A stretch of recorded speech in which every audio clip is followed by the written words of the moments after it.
Is I help business leaders accelerate profitability. And again, there's many ways that that occurs depending on the needs of the client. It depends. Sometimes I'm brought in more as a consultant and a strategic analyst where I'm looking at the whole company and the systems and processes within that company. Sometimes it's a CEO who often they're very lonely at the top and they just need some leadership development or even just some coaching around developing a more clear vision or how to handle specific employees. Sometimes it's an individual employee or even an entrepreneur who is just needing some help building an infrastructure and clarifying their vision and the strategies and processes to support that. I'm brought in on a contract basis to really analyze the systems and processes and often the people and the behaviors within those systems and processes and how it's all working together or not working. Usually I'm brought in because something's not working. I'm really looking at everything from 30,000 feet. So an example I can give you is it's often like I'm brought onto a ship and the captain has an idea or a clear vision of how he wants to grow the company or impact the bottom line. But he may not know that the chef down below is putting whiskey in the chicken soup. He may not know that there's a hole in the ship. He may not know that half of his team, his staff, is actually on their own little boats, not even on the ship, and they're sailing somewhere completely differently. So we're really talking about alignment of systems and processes, strategy, and the people who are there to implement and enforce. So when I say that I'm there to help accelerate profitability, I'm not coming in telling them how to do their job. I know they know most of that, but I'm there to kind of hold up a mirror for them to see the pieces that they may be missing. And then we together figure out what are the next steps. The biggest challenge is typically power struggles, turf guarding, people who, and I'm seeing this a lot right now as we look at the generations, where the baby boomers have a lot of expertise and they have a lot to offer and they're not going away anytime soon. I'm one of them. We love what we do and we don't want to leave the workforce. But I think where we're missing it a lot is we don't understand the value of the millennials. I think they're brilliant and they are our future and they have a different way of going. And if they don't like something, they're going to reinvent it. They're going to create something new and innovative. And so the two aren't working well together, which is why you see so many millennials just starting their own thing. And I don't blame them. I mean, I frankly would much rather work with them half the time. But we have to learn to honor the expertise and marry it with the new innovation of where the world is going. And right now we're just at a very craggy point with all that, and I'm finding it quite fascinating because I work in both camps and often I'm spending time bringing the two together. The name of the book is The Pursuit of Time and Money, and the emphasis is on radical abundance and perspectives of scarcity and abundance and how those two paradigms really impact our potential for success. And so I saw that many of my clients were struggling with the issue of time and money, particularly in today's market when we're all being asked to do much more and quicker.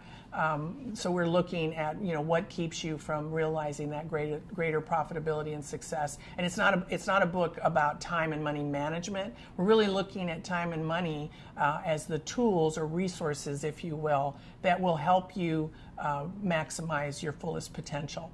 So it's been very exciting for me. I wrote the book initially to start a conversation, to help people really understand what it is in their own paradigms, their worldviews, are holding them back or even maybe working for them, because it's always a combination, very complex combination of worldview and understanding. I've written it through the lens of stage development, which has to do with where we are in our own human development, because what we know from the research is that different stages of development cause us to think about particularly time and money differently.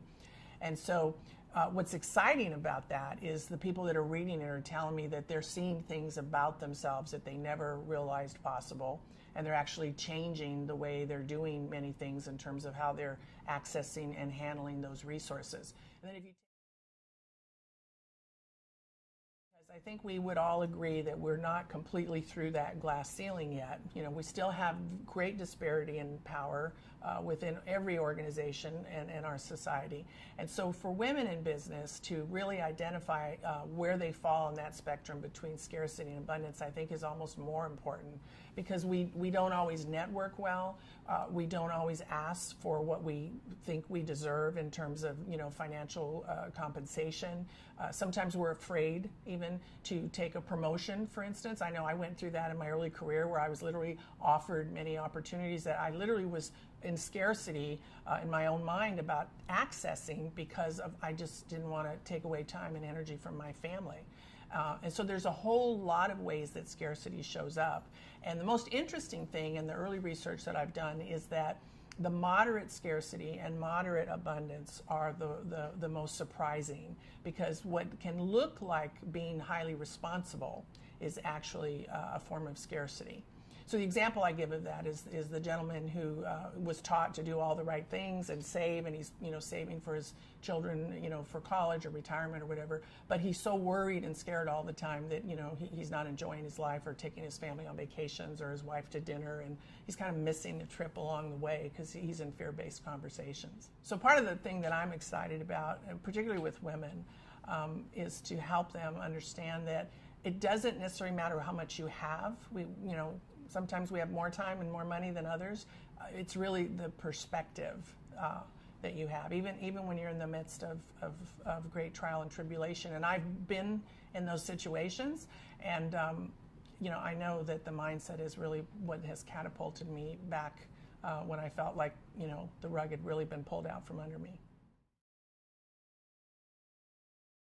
I think Harvey Weinstein is just an example of a much deeper rooted situation in our society. He's not the first, he probably won't be the last, but I think I'm more concerned about our culture and our society than I am what Harvey's done, because we do not yet have space for women to feel comfortable to come forward. I think many women, and myself included, I think have been in a situation similar to that. I think any woman can tell you that they've probably been in some type of situation where they felt compromised, or they felt that there was a power beyond what they might speak into or speak against, I guess I should say.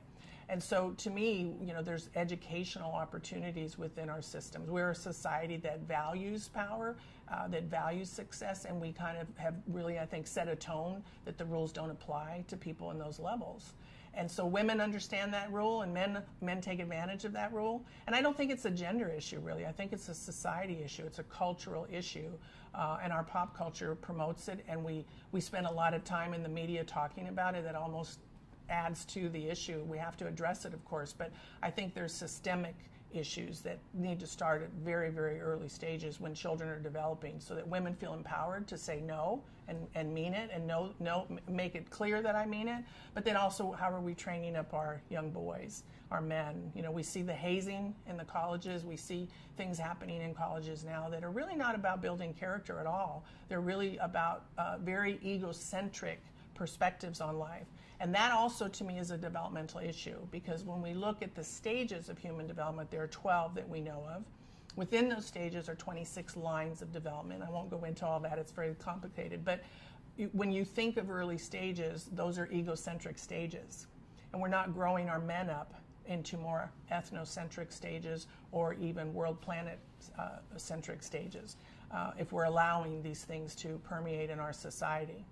So there's work to be done at a very systemic level, and I think it begins with individuals as well as looking at the organizational situations that we're in, whether it be the colleges or police forces.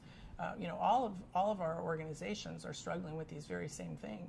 Most of the time what we see is, particularly if it is sexual addiction, that's a very profound thing that occurs in a human being that requires, a long-term intervention. So, we'll see what he does with that. But again, I think it's more systemic. So if you're going into Hollywood, like if I were going into Hollywood, which I would love to do, you're looking at, you have to change the whole culture, because they're still in a culture that goes back to the 30s, where, the men have all the power and the women are there as objects. And so how do you change a culture? You literally have to redefine what is the vision for this studio or this this whole Hollywood thing that we have. You know, what is the vision for it? Who do we want to be moving forward? And then we have to start to wrap values around that. And then we build in the systems and processes to support that. And you're training people up from the minute they walk in the door into this is who we are and this is how we operate here. And these things are tolerated and these things are not. And it's difficult right now when we have a political arena that is so upside down, and there's this disparity. When you have the President of the United States say, my attitude is the only thing that matters, that's very dangerous. And literally saying that's how the system works. Well, that's not how the system works in the United States of America. That's how it may work in other countries, but not here. You know, yes, he has a lot of power and authority, but he's not the only voice. And so we have somehow lost sight of that. And what democracy really means, in my opinion. So, you know, there's a lot of work to be done at a systemic level in order to balance. And here's what's so exciting. This is a very exciting evolutionary time, because when we get this out of balance and you have things going on that are happening right now, what that really means is that the system is seeking equilibrium. So we're all kind of sitting up and going, whoa, how did we get here? And we need to rethink this. The pendulum swings too far sometimes either way. And so this is an opportunity for us to really say, who do we want to be as a country?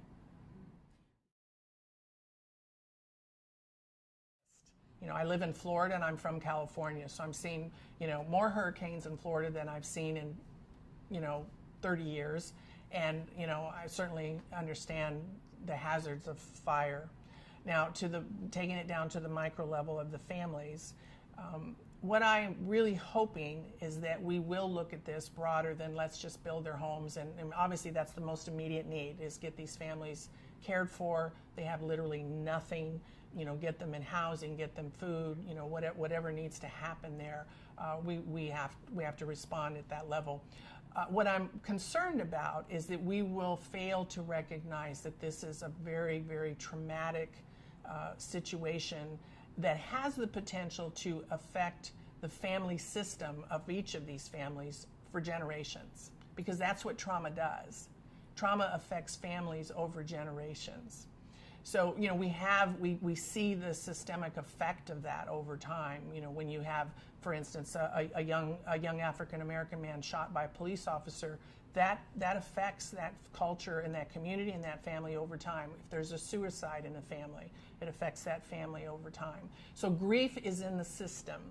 And the interesting thing about systems, if you don't acknowledge what is and what was, it's difficult to move beyond that. So I'm really hoping that the medical, and I'm sure they will, the medical health community will recognize an opportunity to step up for these families. These children are certainly going to need individual supports to help them make meaning. The way we grow developmentally, by the way, is when we make meaning of what's happened to us.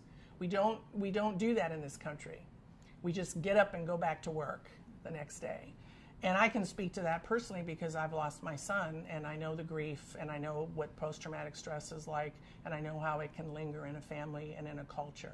So there's an opportunity for real deep intervention to move those communities forward.